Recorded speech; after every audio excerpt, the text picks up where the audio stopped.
नमस्कार दोस्तों, मैं रवि आपका स्वागत करता हूं हमारे चैनल बैकबेंचर्स अरीना पर। तो चलिए स्टार्ट करते हैं हमारा पेपर सोल्यूशन। हमने इससे पहले 3 पार्ट देखे हुए हैं पेपर सोल्यूशन के, जिसमें पहले वाले में हमने कुछ 3 चैप्टर्स सॉल्व किए थे आपके मैथमेटिक्स के पार्ट 1 के। इस वीडियो में हम लोग मैथमेटिक्स पार्ट 2 का, जिसका हमने पिछला वीडियो भी दिया था एक, जिसमें हमने इंटीग्रल्स डिस्कस किया था। कौन सा? चैप्टर 1 इंटीग्रल्स डिस्कस किया था। वो वीडियो बहुत बड़ी हो गई थी, इसलिए अब हम लोग नेक्स्ट पार्ट में ये वाले पार्ट कंटिन्यू कर रहे हैं। तो हमारा चल कौन सा रहा है? मैथमेटिक्स पार्ट 2 चल रहा है। 2017 और 18, 2019 सारे क्वेश्चन हम लोग एक साथ कंपेयर करके देख रहे हैं। तो चलिए टाइम वेस्ट किए बिना पेपर सोल्यूशन स्टार्ट करते हैं। तो फ्रेंड्स, आपको इसका जो क्वेश्चन पेपर है वो हमारे पिछले वाले पार्ट्स में मिल जाएगा, नहीं तो आप गूगल करके डाउनलोड भी कर सकते हो 2017, 2018 और 2019 के क्वेश्चन पेपर्स। तो चलिए स्टार्ट करते हैं एप्लीकेशन ऑफ इंटीग्रल्स। अब एप्लीकेशन ऑफ इंटीग्रल्स में अभी तक 2017, 18 और 19 में खाली 3 क्वेश्चन पूछे गए हैं। एक एक क्वेश्चन हर साल पूछा जाता है। जैसे कि पहला आप देख सकते हैं 6 मार्क्स के लिए था 2018 में, 6 मार्क्स के लिए 2019 में पूछा गया था, 2 ऑप्शन दिए थे, और एक क्वेश्चन पूछा गया था थर्ड क्वेश्चन, जो कि 6 मार्क्स के लिए ही था 2017 में। तो ये चैप्टर का वेटेज 6 मार्क्स का ही रहता है हर साल। अगर आप लगातार कंपार्टमेंट में देखो तो ऐसा ही एक क्वेश्चन आपको इस बार भी 220 में भी मिल सकता है। तो चलिए फर्स्ट वाले का पेपर सोल्यूशन देखते हैं, जो कि पूछा क्या गया था, using integration method find the area of the region. अब ये रीजन दिया हुआ था, क्या है? 0, 2x, x²। अब ये एक पैराबोला बनने वाला है। क्या बनने वाला है? पैराबोला बनने वाला है। कैसे पता चल गया? x² से पता चल गया। और ये x = y की लाइन है। x की वैल्यू कहाँ तक है? 0 और 3। 0 और 3 से भी एक लाइन जाने वाली है। तो चलिए देखते हैं।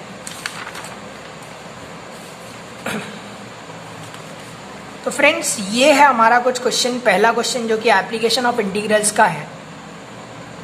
Using integration find the area of the region. आप ये क्वेश्चन देख ही चुके हैं। 2018 में पूछा गया था। कितने मार्क्स के लिए? 6 मार्क्स के लिए। तो चलिए स्टार्ट करते हैं। Let us first sketch the region whose area is to be find out. The region is in the intersection of the following points. अब सबसे पहले एरिया बनाएंगे। तो कैसा बनाएंगे? पैराबोला बनेगा। पैराबोला कैसे बनेगा? y = x²/2। तो ये कहाँ की ओर? y की ओर खुला हुआ रहेगा। y की ओर खुला रहेगा। तो ये पैराबोला एक बनाया। पैराबोला बनाने के बाद x = y, यहाँ पे ये लाइन इक्वेशन देख रहे हो, 0 इज ग्रेटर देन x या less than y less than x। तो इसका मतलब क्या होता है? y = x। तो ये ओरिजिन से पास होती हुई एक लाइन गई। तो अब आप देखिए, इसके अंडर में जो एरिया आएगा, ये जो अंडर में एरिया आएगा वही क्या होगा? मेरा रिक्वायर्ड रीजन होगा। रिक्वायर्ड रीजन यही होगा। और x = 3 की भी एक लाइन है, x = 0 to x = 3। तो ये जो शेडेड पार्ट है यही पूरा मेरा रिक्वायर्ड रीजन है। कौन सा? OPQRSO, ये मेरा रिक्वायर्ड रीजन है। पॉइंट ऑफ इंटरसेक्शन कौन कौन से मिले मुझे? x² = 2y and y = x का पॉइंट ऑफ इंटरसेक्शन कहाँ कहाँ इंटरसेक्ट कर रहा है? 0,0 पे और 2,2 पे। कहाँ पर? आप ग्राफ पे बनाओगे तो आपको अच्छे से क्लियर हो जाएगा। तो ये दोनों पॉइंट ऑफ इंटरसेक्शन मिल गए। ये क्या बताएंगे मुझे? लिमिट बताएंगे। क्या बताएंगे? लिमिट बताएंगे। अब रिक्वायर्ड एरिया क्या होगा? Required area is area of the shaded region OPQRSO। Clear है? तो area of region OPSO plus area of region PQRSP, ये क्या हो जाएगा मेरा? 2 रीजन ऐड करूंगा। अगर ये और ये रीजन ऐड करूंगा तो मुझे क्या मिल जाएगा? Area of the shaded reason जो रिक्वायर्ड है।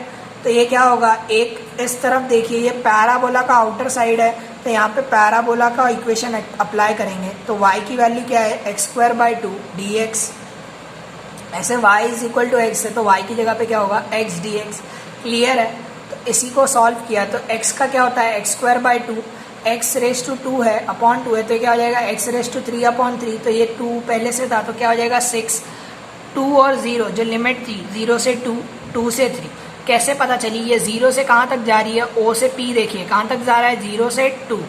और यहाँ देखिए S से लेके Q तक के लिए, किससे लेके? S से लेके Q तक के लिए। तो ये कहाँ तक जा रहा है, 2 से लेके कहाँ तक जा रहा है, 3 तक। यहाँ पे क्या वैल्यू है, x इक्वल टू 3 है ना, 2 से लेके कहाँ तक जा रहा है, 3 तक। तो इसीलिए इसकी लिमिट क्या आई, 2 से 3। क्लियर है। x की वैल्यू यहाँ 0 से 3 दी थी, पर हमने इसको बीच में बांटी कहाँ पर, 2 पर बांट दी, और ये कंटिन्यूइंग रहेगी। अगर प्लस में आप देखोगे तो ये क्या हो जाएगा, 2 पुट कर दीजिए तो 8/6 हो जाएगा, और ये क्या होगा, 3 और 2 पुट करिए तो upper limit minus lower limit, तो ये वैल्यू कुछ ऐसी बनेगी, upper limit minus lower limit पे, और आंसर क्या आ जाएगा, 23/6। आपको स्क्वायर लिमिट्स लिखना ज़रूरी है, नहीं तो आपका हाफ मार्क्स डिडक्ट हो जाएगा। तो ये था हमारा कुछ पहला क्वेश्चन। चलिए नेक्स्ट क्वेश्चन देखते हैं। अब नेक्स्ट क्वेश्चन जो है हमारा, तो इसमें हम लोग ये 2019 का पेपर सोल्यूशन नहीं देखेंगे, क्योंकि आपको 19 का मैंने अलग से वीडियो बना के दिया है, तो आई बटन पे लिंक दिया होगा, या फिर डिस्क्रिप्शन बॉक्स में भी आप क्लिक करके लिंक पे जाकर वो पेपर सोल्यूशन 2019 का पूरा दिया हुआ अलग से, वहाँ पे ये सम के क्वेश्चन आंसर्स देख सकते हो। क्लियर है। तो चलिए थर्ड वाला देखते हैं। Using method of integration find the area of the triangle ABC, coordinates vertices are, एक ट्राइंगल का एरिया फाइंड करना है जिसके वर्टेक्सेस पता है हमको, ABC दिया हुआ है। तो चलिए इसका सोल्यूशन देखते हैं। अब ये सेम क्वेश्चन आपको एक्सरसाइज 8.2 में मिल जाएगा, 4th क्वेश्चन है आपका, या फिर एग्जाम्पल भी देख सकते हो आप, एग्जाम्पल नंबर 9 पेज 370 पे, दोनों सम ऐसे ही होंगे। तो चलिए इसका सोल्यूशन देखते हैं। तो ये है हमारा third question. Using integration find the area of the triangle ABC, coordinates of vertices are A1, -2, B3, 5, C5, 2। बहुत ही इजी क्वेश्चन है फ्रेंड्स। आपको जितने भी ऐसे क्वेश्चन दिखेंगे, जो कि पहला भी आपने देखा और ये दूसरा देख रहे हो, ऐसे टाइप के जितने भी मिले हैं टेक्स्ट बुक में, आप सबके सब सॉल्व कर लीजिए, आपका कंपार्टमेंट क्लियर हो जाएगा। तो चलिए स्टार्ट करते हैं। A की value ABC, be the vertices of the triangle ABC, equation of the line segment AB। अब AB की वैल्यू क्या मिल जाएगी, 1/7 2y + 1। कैसे मिली, जब आप ये ग्राफ स्केच करोगे तो इसी में से आप जब ये वैल्यूज पुट करके देखोगे कि इसमें y - y1, AB एक लाइन सेगमेंट है ना, और लाइन की इक्वेशन कैसे निकालते हो, y - y1 = mx - x1। Clear है। ऐसे ही तो हम लोग equation of a line find out करते हैं, पासिंग थ्रू अगर 2 पॉइंट बोला है, ओरिजिन और वो, तो y - y1 mx - x1 से ये इक्वेशन मिल जाएगी, 1/7 2y + 1। y1 की जगह पे क्या पुट करूँगा मैं, -2, और x1 की जगह पे पुट क्या करूँगा मैं, 1। क्लियर है। तो इसको इस फॉर्मूले से सॉल्व करने पे ये मुझे कुछ इक्वेशन मिलेगी। इस इक्वेशन से AB का सेगमेंट पता चल गया मुझे, और ऐसे ही क्या फाइंड कर लूँगा, BC और AC भी फाइंड आउट कर लूँगा। ये सारी चीज़ें फाइंड करने के लिए आपको 1.5 मार्क्स मिलेंगे, AB, BC और AC का इक्वेशन फाइंड आउट करने के लिए। अगर आपने फिगर करेक्ट बनाया होगा तो आपको 1 मार्क्स मिलेगा फॉर द फिगर। नेक्स्ट देखिए यहाँ पे, अब क्या करेंगे हम लोग, ये जो AB है, BC है, AC है, अब इनमें क्या करेंगे, इंटीग्रेशन अप्लाई करेंगे। रिक्वायर्ड एरिया के लिए हम लोग इंटीग्रेट करेंगे इसको। तो इंटीग्रेट कैसे करेंगे, अब सबसे पहले देखिए, तो मैंने यहाँ पे AC लिखा हुआ है, कौन सा, इक्वेशन ऑफ AC लिखा है, AC का इक्वेशन देखेंगे आप, तो इसकी लिमिट क्या है, y के लिए देख रहे हैं, किसके लिए, y। तो y की वैल्यू कहाँ तक जा रही है, -2 से 2 तक जा रही है, इसलिए लिमिट क्या आई, -2 से 2। और ये जो इक्वेशन है x = तो y + 3 dy। क्लियर है। ऐसे ही ये वाला पार्ट कौन सा है, BC का है, BC ये वाला पार्ट। अब ये जो इक्वेशन है कैसे बनती है, ये लाइन जो है वो कहाँ की ओर शेडेड रीजन बताती है, अंदर की ओर। कहाँ की ओर, अंदर की ओर। तो ये जो दिखती भी है AC, ये इस तरफ शेडेड रीजन बताएगी, और BC किस तरफ बताएगी, इस तरफ। ऐसे ही अगर मैं AB को देखूँ तो AB किस तरफ बताएगी, यहाँ बाहर बताएगी। तो ये मेरा क्या कॉमन एरिया है क्या, नहीं है। तो इसलिए AB की जो इक्वेशन है उसको क्या कर देंगे, माइनस कर देंगे। क्या कर देंगे फ्रेंड्स, माइनस कर देंगे। माइनस करेंगे, AB की लिमिट क्या थी, -2 से 5। ऐसे BC में लिमिट क्या आ जाएगी, 2 से 5। क्लियर है। y की देखिएगा, जब आप x dy के लिए देख रहे हैं तो y के टर्म्स को देखिए, तो -2 से 5। अगर dx देख रहे होते तो क्या होता, 5 से 3। क्लियर है।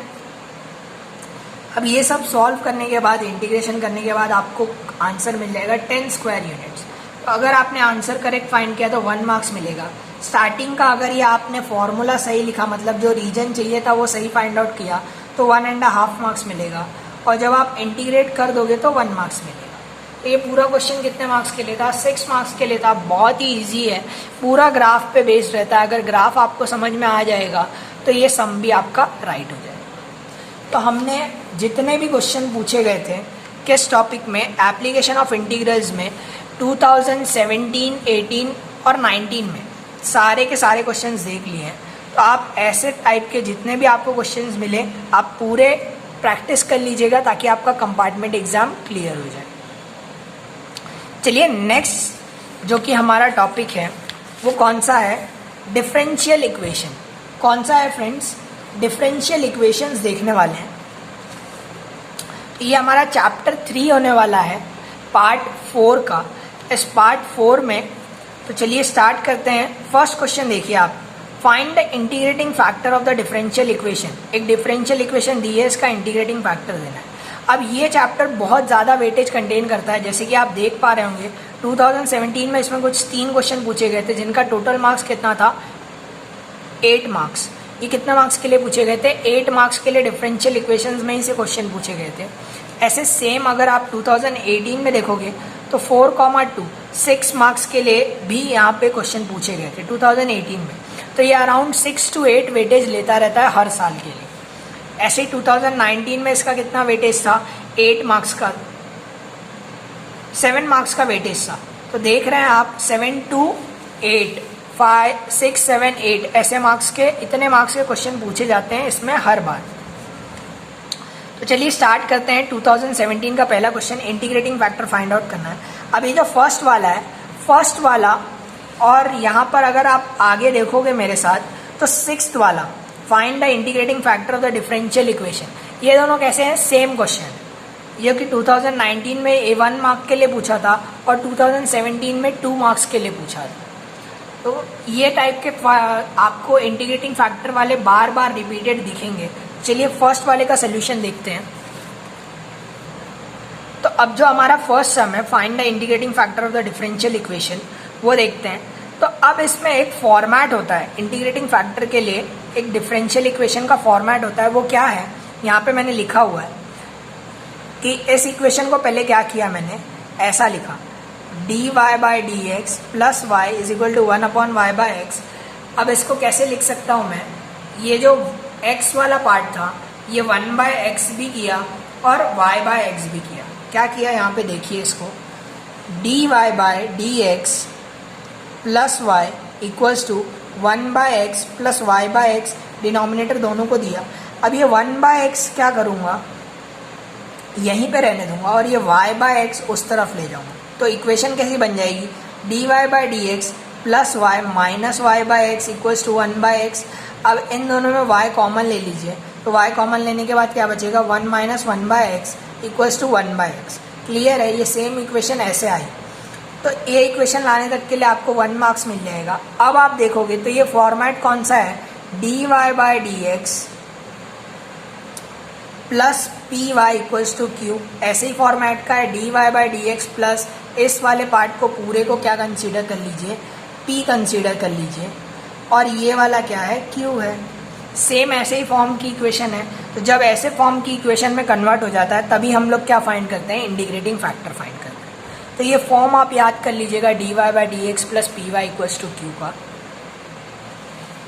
अब यहाँ पर अगर आप देखोगे तो p की वैल्यू क्या है मेरी? p की वैल्यू -1/1x है और q की वैल्यू क्या है? 1/x। अब if क्या होता है? इंटीग्रेटिंग फैक्टर कैसे निकालते हैं? e raise to integration p dx। Raise to है ऊपर वाले पार्ट में, पावर में है, e raise to integration p dx। तो e raise to integration 1 minus 1/x, p की जगह पे क्या था? 1 माइनस 1 dx। अब 1 को सेपरेट इंटीग्रेट कीजिए तो क्या बचेगा? x माइनस ये क्या बचेगा? 1/x का derivative integration log of x, तो log of x, x minus log of x। अब क्या करेंगे? e दोनों को लिखिए अगर, तो e raise to x minus e raise to log of x। तो वो क्या हो जाएगा e raise to X upon X. तो यही था मेरा इंटीग्रेटिंग फैक्टर। आप ये यहाँ तक भी छोड़ सकते हैं या ये भी लिख सकते हैं। क्लियर है फ्रेंड्स, ये 2 मार्क के लिए क्वेश्चन था। ऐसा सेम क्वेश्चन हमको कहाँ पूछा गया था, 2019 में भी पूछा गया था, 6th वाले में। 2019 का सारा सोल्यूशन आप हमारा 2019 के पेपर में देख सकते हैं। मैं यहाँ पे उनका सोल्यूशन नहीं बताऊंगा, मैं खाली 2017 और 18 का सोल्यूशन बताने वाला हूँ। तो चलिए नेक्स्ट क्वेश्चन देखते हैं। नेक्स्ट था हमारा find the general solution of the differential equation. अब जनरल सोल्यूशन क्या मतलब होता है, सीधा सीधा इसको सॉल्व करना है, इसमें ज़्यादा कुछ नहीं करना है, सीधा सीधा सॉल्व करना है इस क्वेश्चन को। 2 मार्क्स के लिए 2017 में पूछा गया था और ऐसा कोई क्वेश्चन यहाँ पे हमें देख ही नहीं रहा। तो ये इकलौता है अपने टाइप का, 2017 में पूछा गया था, बहुत ही ईजी है। तो ये है हमारा कुछ question. Find the general solution of the differential equation X Y D Y by D x equals to X plus two Y plus two. 2017 में पूछा था।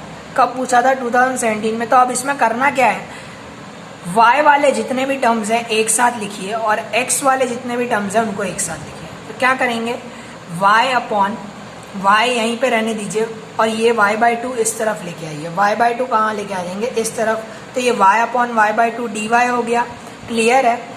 Equals to x by two यहीं पे रखिए और ये x यहाँ पर लाइए, तो ये डिनोमिनेटर में आ जाएगा। तो x plus two upon X D x. इस इक्वेशन को 1 दे दीजिए। अब इसी को क्या करेंगे, इंटीग्रेट कर देंगे। सीधा जनरल सोल्यूशन बोला था तो सीधा क्या करना है, इंटीग्रेट कर देना है। इंटीग्रेट करने पे क्या बचेगा, y upon Y plus two D Y equals to X plus two upon X D X. अब आगे का स्टेप देखिएगा। तो अब आगे का स्टेप यहाँ पे आप देख रहे हो। तो लास्ट हमने स्टेप कौन सा देखा था, ये वाला देखा था कि y upon Y plus two. अब इसको मैं कैसे लिख सकता हूँ, y upon Y plus two को मैं कैसे लिख सकता हूँ, यहाँ पे देखिए 1 minus two upon Y plus two लिखूँ। ये y प्लस टू यहाँ पे मल्टीप्लाई करिए तो क्या बचेगा, y plus two minus two Y बचेगा। तो इसको मैंने इस तरह से सिंप्लीफाई कर लिया, 1 minus two upon Y plus two. और ये वाले पार्ट को भी देखिए, x इसको भी दीजिए, इसको भी दीजिए, तो क्या बचेगा 1 plus two x, two by x. Clear है, ईजी है कि नहीं, खाली डिनोमिनेटर दोनों को दिया है। तो देने के बाद ऐसी कुछ इक्वेशन बनेगी। अब इंटीग्रेशन अप्लाई करना ईजी हो गया। तो अब इंटीग्रेशन अप्लाई करेंगे, सबको दीजिए integration. Integration 1 D Y minus 2 integration 1 upon Y plus two D Y equals to integration 1 D x plus 2 integration 1 by X D x. तो ये क्या हो जाएगा, 1 का इंटीग्रेशन y माइनस 2 ये पूरा x, तो log of mod of x is equals to इसका x प्लस 2, ये क्या हो जाएगा log of mod of x plus. इतना करने के लिए आपको 2 मार्क्स मिल जाए। ईजी था फ्रेंड्स। चलिए थर्ड वाला क्वेश्चन देखते हैं। चलिए स्टार्ट करते हैं विद क्वेश्चन नंबर 3। अब जैसे कि यहाँ देख पा रहे होंगे ये भी है सॉल्व द डिफरेंशियल इक्वेशन, पर ये इन दोनों सम से अलग है। 4 मार्क के लिए पूछा गया था 2017 में। चलिए वो वाला सम देखते हैं। तो फ्रेंड्स यहाँ पे देख पा रहे होंगे आप, third question, solve the differential equation y dot E raise to x by Y D X is equal to X E raise to x by Y plus Y square D Y, Y is not equal to 0। अब not equal to 0 आपको जब भी दिया होगा तो क्या समझ लेना है कि y की वैल्यू जो भी होगी वो कहाँ होगी, डिनोमिनेटर में होगी। कहाँ होगी, डिनोमिनेटर पे। सबसे पहले क्या देखना है, जब भी आपको ऐसे y बाय एक्स या x बाय वाई दिखे तो आपको क्या करना है, खाली पुट कर देना है x बाय वाई या y बाय एक्स को टी वी यू कुछ भी कहिए वही पुट करना है। तो चलिए स्टार्ट करते हैं। सबसे पहले क्या करेंगे, इसको सिंपलेस्ट फॉर्म में कन्वर्ट कर देंगे, मतलब D Y by D X एक तरफ और बाकी की जो भी चीज़ें हैं वो सारी एक तरफ। तो हमने नेक्स्ट स्टेप यहाँ पर वही किया है। The given differential equation can be written as D X by D Y. अब हमने इसको D X by D Y क्यों लिखा, क्योंकि आप यहाँ देख पा रहे होंगे हर जगह पे एक्स बाय वाई मिला है, एक्स बाय वाई मिला है, तो इसको डिफरेंशिएट करने में आसानी होगी D X by D Y से। क्लियर है, कोई फ़र्क नहीं पड़ता है D Y by D X लिखी है, D X by D Y लिखी है, सेम ही होता है। तो जैसे ही मैं इसको सिंप्लीफाई कर लूँगा तो ये वाला पार्ट यहाँ रह जाएगा, डी एक्स नीचे आ जाएगा और ये जो y into E raise to X Y है यहाँ पर चला जाएगा। तो अब आप देखेंगे तो अगर मैं डिनोमिनेटर दोनों को दूँ किसको, x E raise to y वाले टर्म को और इस वाई स्क्वायर वाले टर्म को। तो ये क्या आ जाएगा मेरा, इस तरफ e raise to x by y cancel हो जाएगा और एक्स बाय वाई बचेगा, प्लस यहाँ पर क्या बचेगा, वाई वाई कैंसिल, ऊपर वाई बचेगा, नीचे क्या बचेगा, e raise to x by y. अब ये e raise to x by y और एक्स बाय वाई देख पा रहे हैं, अब ये 2 बार दिख गया, इसीलिए हम लोग क्या करेंगे, इसको वी पुट कर देंगे। वी पुट किया तो x की वैल्यू क्या हुई, x की वैल्यू क्या हुई, v upon v into y. Clear है यहाँ तक। फिर तो dx बाई डी वाई क्या हो जाएगा, v plus y d v by D x. कैसे, अब आप यहाँ पर देखिए, यहाँ से करिए या इससे करिए, इससे आसान होगा। तो ये क्या हो जाएगा, dx by D y. Clear है, इसको y के रिस्पेक्ट में कर रहा हूँ डिफ्रेंशिएट, किसके, विद रिस्पेक्ट टू y कर रहा हूँ तब। तो ये क्या हो जाएगा, v into d Y by, अरे d of y upon d y, इसका मतलब तो 1 होगा, क्या होगा, 1 होगा, इसीलिए यहाँ बचा क्या, v प्लस y को छोड़ दीजिए, सेकेंड टर्म को छोड़ दीजिए, फर्स्ट को डिफ्रेंशिएट कीजिए, d v by D y. Clear है, x नहीं y के रिस्पेक्ट में कर रहे हैं, तो ये इक्वेशन बन जाएगी। अब आपको dx बाई डी वाई की जगह पे क्या पुट करना है, v plus y d v by D x, और ये जो x बाय वाई है उसकी जगह पे क्या पुट करेंगे, v पुट करेंगे, और x की वैल्यू अगर कहीं आ रही होगी तो उसको क्या v इंटू वाई पुट कर सकते हैं। तो ये जो मेरी इक्वेशन थी ये कैसी चेंज हो गई, ऐसी चेंज हो गई, सारा जितना भी सब्स्टिट्यूट किया था सब लिख दिया। अब क्या करेंगे, अब इसमें से ये v और ये वाला v क्या होगा, अगर उस तरफ ले जाओ माइनस हो जाएगा, v तो हट ही गया, v नहीं बचा। अब हमारे पास क्या है, d v by D Y, Y is equal to y upon e raise to Y.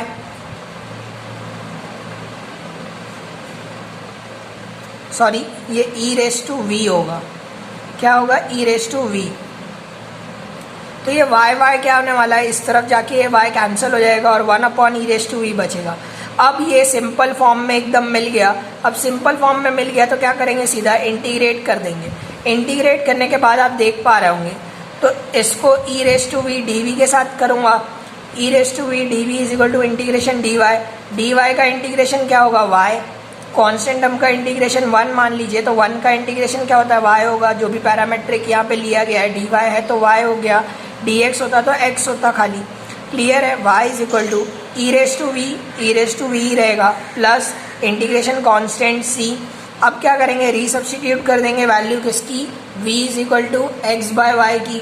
तो यहाँ पे क्या आ जाएगा, y into E raise to x by Y plus c. यही हमारी रिक्वायर्ड जनरल सोल्यूशन है। क्लियर था फ्रेंड्स, यहाँ तक आपने देख लिया थर्ड वाला। अब चलिए फोर्थ वाला सम देखते हैं। फोर्थ वाला सम आप देख पा रहे होंगे, तो solve the differential equation cos of d Y by D x equals to a and a belongs to R. ये बहुत छोटा सा सम है, बहुत इजी था, 2 मार्क्स के लिए 2018 में पूछा गया था। ऐसे आपको आपके टेक्स्ट बुक में बहुत सारे सम्स मिलेंगे, आप वहाँ से अटेम्प्ट कर सकते हो। तो चलिए क्वेश्चन देखते हैं। तो हमारा जो फोर्थ वाला क्वेश्चन है, solve the differential equation cos of d Y by D x equals to a belongs to real numbers. ये 2018 में पूछा गया था 2 मार्क के लिए। बहुत इजी है, कुछ नहीं करना है, पहले इस इक्वेशन को सिंप्लीफाई कीजिए, क्योंकि इसमें आपको कहीं पे d Y by D x अलग से दिख रहा है, नहीं ना, एक कॉस का ये टर्म बताया है कि cos of d Y by D x. तो ये कॉस क्या करेंगे, उस तरफ ले जाएंगे तो क्या हो जाएगा, कॉस इनवर्स ऑफ ए। और ये इक्वेशन बहुत ही आसान हो गई। कैसे आसान हो गई कि ये तो एक कांस्टेंट पार्ट है, ये क्या है, एक कांस्टेंट है।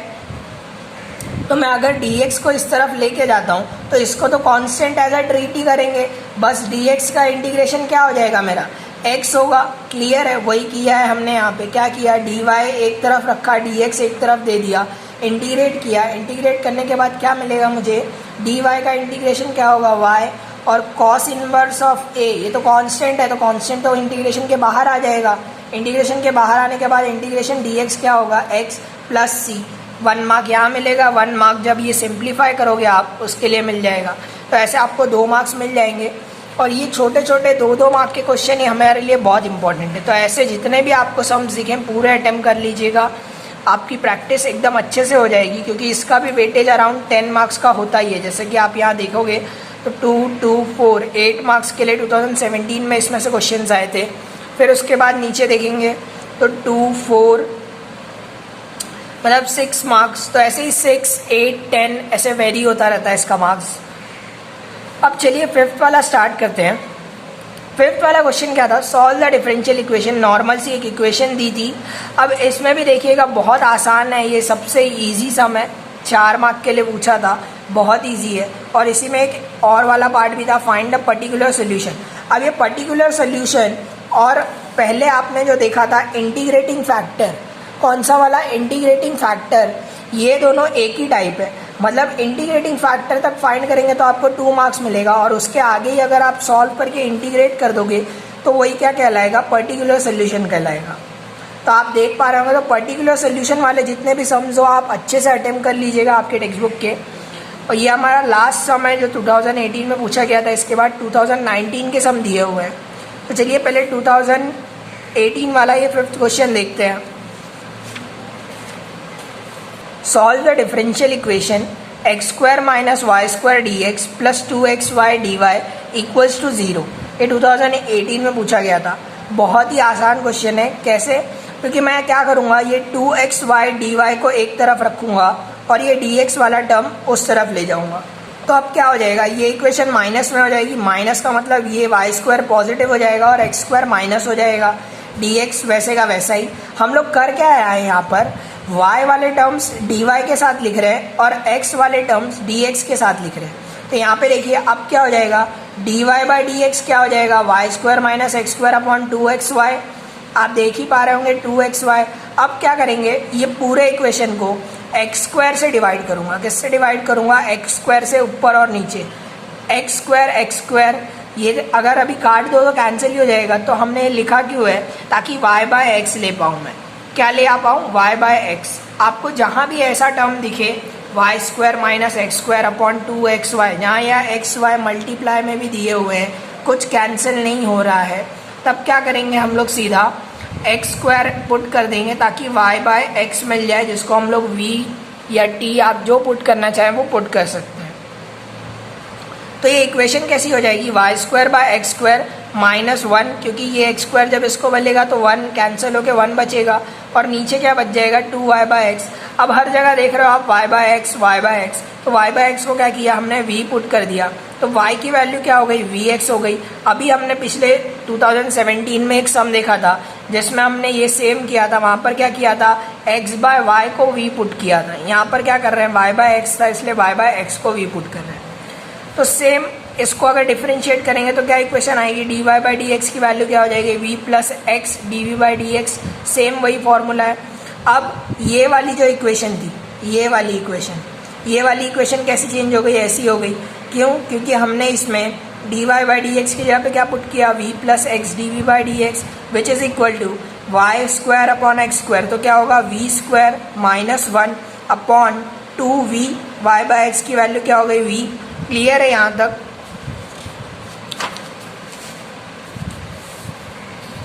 तो फ्रेंड्स आगे क्या करेंगे, हमने जो वहाँ पे आपने v + x dv/dx देखा था, तो वो v मैंने इस तरफ ला दिया।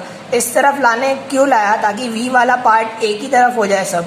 तो ये v क्या होगा, अब इसको भी ये डिनोमिनेटर मिलेगा, डिनोमिनेटर से मल्टीप्लाई करके सबके लिए कॉमन डिनोमिनेटर 2v आ गया, ये 2v² बन गया। 2v² - v², तो क्या हो जाएगा, -v² बचेगा, -1 / 2v। अब हमने क्या किया, ये v वाले पार्ट को dv के साथ लिखना था, तो इसलिए 1 / dv तो नहीं लिख सकते ना, इस dv को यहाँ नहीं ला सकते, तो ये वाले पार्ट को उस तरफ लेके गए। तो ये 2v अब न्यूमरेटर में आ जाएगा, और ये जो न्यूमरेटर का पार्ट था ये डिनोमिनेटर में आ जाएगा, v² + 1। क्यों, हमने यहाँ पे माइनस कॉमन ले लिया। क्या कॉमन ले लिया, माइनस। और ये माइनस ना मैं इस तरफ वाले को दे दूंगा, किसको, 1/x को दे दूंगा, ताकि हमारा कैलकुलेशन थोड़ा इजी हो जाए, -1/x से। अब -1/x dv है, तो अब क्या करेंगे, dv वाले टर्म्स, v वाले टर्म्स एक तरफ हैं और x वाले टर्म्स एक तरफ हैं। तो अब इस इक्वेशन को क्या करेंगे, इंटीग्रेट कर देंगे। इंटीग्रेट करने पे अब आप यहाँ पे देखिएगा, ये v² + 1 को देखिए, अगर मैं इसको डिफरेंशिएट करूँ तो आंसर क्या आएगा मेरा, 2v आएगा। v² का डेरिवेटिव क्या होगा, 2v होगा। तो अगर कोई भी टर्म अपॉन उसका डेरिवेटिव इंटीग्रेशन में होता है तो आंसर क्या होता है, हमेशा लॉग ऑफ मॉड ऑफ वो टर्म जो भी था, तो इस टर्म का log of mod of v square plus 1 हो जाएगा। और 1 अपॉन एक्स का इंटीग्रेशन क्या होता है, log of mod of x पर माइनस क्यों, क्योंकि हमने माइनस जो था इसका इसको दे दिया था, तो minus log of x plus c plus log c. क्यों, अब खाली सी नहीं लिखेंगे, क्यों, क्योंकि हमें ये लॉग ये लॉग को हटाना है, इसमें से वैल्यू एक इक्वेशन लानी है अच्छी सी। तो हम क्या करेंगे, लॉग हट सकता है ना अगर मैं इसको लॉग सी लिख दूँ तो। अब कांस्टेंट की वैल्यू तो कुछ भी हो सकती है, क्लियर है। तो वो लॉग सी लिया, लॉग सी लेने के बाद ये माइनस एक्स जो है, माइनस एक्स उस तरफ चला जाएगा, तो ये क्या बन जाएगा, log of v square plus log of x. तो ये वी स्क्वायर प्लस 1। अब लॉग के बाहर एडिशन, तो लॉग के अंदर क्या होता है, मल्टीप्लाई होता है ना, log x plus log y होता है अगर, तो उसकी वैल्यू क्या होती है, लॉग ऑफ एक्स वाई। वही तो किया हमने यहाँ पे, log of v square plus 1 into x is equal to log c. अब लॉग की इक्वालिटी से हम समझते हैं लॉग लॉग कैंसल, तो ये क्या बचेगा, x square into v square plus 1 equal to c. Resubstituting the value of v, क्योंकि v जो था उसकी वैल्यू पुट करेंगे, v की value y square upon x square. तो बचा क्या मेरे पास यहाँ पे x into y square plus x square, ये वाई एक्स स्क्वायर से यहाँ भी मल्टीप्लाई किया तो अपॉन एक्स स्क्वायर। अब x कैंसिल हो जाएगा, तो y square plus x square is equal to c x. इस क्वेश्चन को पूरा करने के लिए आपको कितने मार्क्स मिलने वाले हैं, 4 मार्क्स।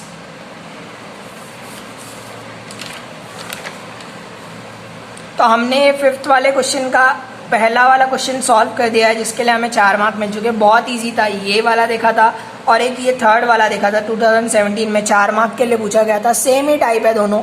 इसमें भी क्या था, x बाय वाई था, यहाँ पे हमने क्या बनाया, y बाय एक्स बनाया। तो आपको ऐसे जितने भी क्वेश्चन दिखे सारे अटेम्प्ट करिएगा। चलिए इसके ऊपर चलते हैं, find the particular solution of the following differential equation. अब डिफरेंशियल इक्वेशन दी है, पर्टिकुलर सोल्यूशन फाइंड करना है और वैल्यूज दी हैं कि जब y इक्वल टू 0 होगा तब x की वैल्यू क्या होगी, 1 होगी। तो चलिए देखते हैं ये कैसे सॉल्व करेंगे। चलिए स्टार्ट करते हैं 5th का ये पर्टिकुलर सोल्यूशन वाला सम। तो find the particular solution of the following differential equation. क्या थी, 1 plus x square D Y by D x plus 2x y is equal to 1 upon 1 plus x square given that y is equal to 0 and x equal to 0। अब कभी भी आपको particular solution बोला हो तो ध्यान रखिएगा कि आपको जो इक्वेशन है, जो भी इक्वेशन दी है उसको किस फॉर्म में लाना है, D Y by D x plus P Y equals to q, इस फॉर्म में लाना है। अब p की वैल्यू कुछ भी हो सकती है, x square upon y square कुछ भी हो सकता है, q भी कुछ भी हो सकता है, पर फॉर्मेट कैसा होना चाहिए, d Y by D x अकेला होना चाहिए, p के साथ कोई एक y होना चाहिए और q कुछ भी हो सकता है इस तरफ। तो अब हम इसको कैसे सिंप्लीफाई करेंगे। अब आप ये 1 प्लस एक्स स्क्वायर देख रहे हैं, अगर मुझे इसको d v by D x के हटाना है तो क्या करूँगा, पूरे इक्वेशन से इसको मल्टीप्लाई कर दूंगा या फिर पूरे इक्वेशन को 1 अपॉन 1 प्लस एक्स स्क्वायर से डिवाइड करूं तो ये कैंसिल हो जाएगा। यहाँ पे क्या बचेगा, 1 अपॉन 1 प्लस एक्स स्क्वायर, और यहाँ पहले से था तो वो क्या हो जाएगा, डबल स्क्वायर हो जाएगा। क्लियर है, द होल स्क्वायर हो जाएगा। होल स्क्वायर होने के बाद अब आप देखिए इसको d v by D x plus p, अगर इस y को अलग कर दीजिए तो ये क्या हो जाएगा, p y is equal to ये पूरा q। क्लियर है, तो यही किया हमने। This is a linear differential equation of the form d Y by D x plus P Y equals to q. हमने इंटीग्रेटिंग फैक्टर निकालते वक्त भी जो 2 मार्क का सम किया था उसमें भी ये देखा था। तो अब जब ये मिल गया है हमें d Y by D x plus P Y equals to q, तो यहाँ पे p की वैल्यू क्या है, 2x upon 1 plus x square, 2x upon 1 plus x square, और q की वैल्यू क्या है, 1 upon 1 plus x square the whole square. तो आई एफ फाइंड करेंगे इंटीग्रेटिंग फैक्टर, तो वो क्या होता है, e integration p d x में p की value 2x upon 1 plus x square, इसको डिफ्रेंशिएट कीजिए 1 प्लस एक्स स्क्वायर को, तो क्या आ जाएगा, 2x आएगा। तो टर्म अपॉन उसका डेरिवेटिव तो क्या होगा, log of 1 plus x square. अब log to the base e है, तो ये लॉग की प्रॉपर्टी है कि e अगर यहाँ पे सेम है तो ये वाला टर्म नीचे आ जाता है, तो वही वैल्यू हो जाएगी। देखिए आई एफ की वैल्यू क्या हो गई, 1 plus x square. E raise to log of e x, तो क्या होता है, एक्सपोनेंट की प्रॉपर्टी है कि इक्वल्स टू एक्स होता है। क्लियर है?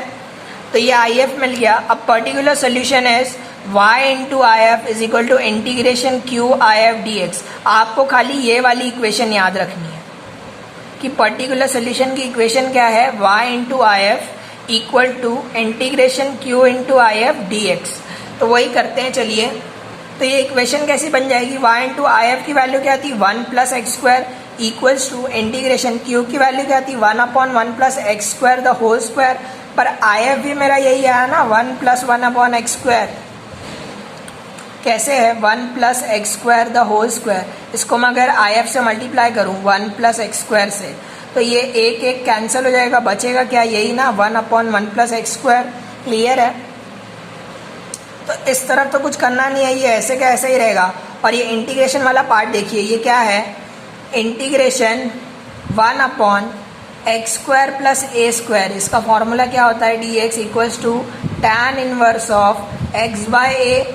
वही तो किया हमने, tan inverse of x by a की वैल्यू 1 थी तो 1 नीचे लिखूँ ना लिखूँ कोई पता, तो tan inverse of x plus c, ये इक्वेशन मिल गई। अब इसी में क्या करना है हमको, जो y इक्वल टू 0 और x इक्वल टू 1 दिया था वो यहाँ पे पुट कर देंगे। तो y इक्वल टू 0 और x इक्वल टू 1, तो ये क्या हो जाएगा, पूरा 0 ही हो जाएगा क्योंकि y से मल्टीप्लाई हो रहा है, equals to tan inverse of 1। तो वो क्या होगा, tan inverse of tan pi by 4। ये मैं आपको पहले ही बहुत बार बता चुका हूँ, इंटीग्रेटिंग हमने वहाँ पे पहले भी देखा था इंटीग्रेशन में। ये हमारा इन्वर्स ट्रिग्नोमेट्रिक फंक्शन की वैल्यू होती है, 1 की वैल्यू क्या होती है, टैन ऑफ पाई बाय 4, और tan inverse of tan theta क्या होता है, थीटा होता है, मतलब पाई बाय 4 हो जाएगा माइनस पाई बाय 4। क्यों? क्योंकि ये सी को उस तरफ ले जाओ या इसको उस तरफ ले जाओ, तो माइनस पाई बाय 4 सी की भी वैल्यू मिल गई। अब कुछ नहीं करना है, सीधा क्या करना है, सी की वैल्यू किस में पुट कर देनी है, इस 1 वाली इक्वेशन में। 1 वाली इक्वेशन में पुट करते ही आपको ऐसी कुछ इक्वेशन मिलेगी और यही आपकी क्या, रिक्वायर्ड पर्टिकुलर सोल्यूशन। ऐसा सेम सम जो हमने अभी ये 5th वाला किया है, ऐसा सेम सम आप देखेंगे अगर, तो हमने यहाँ पर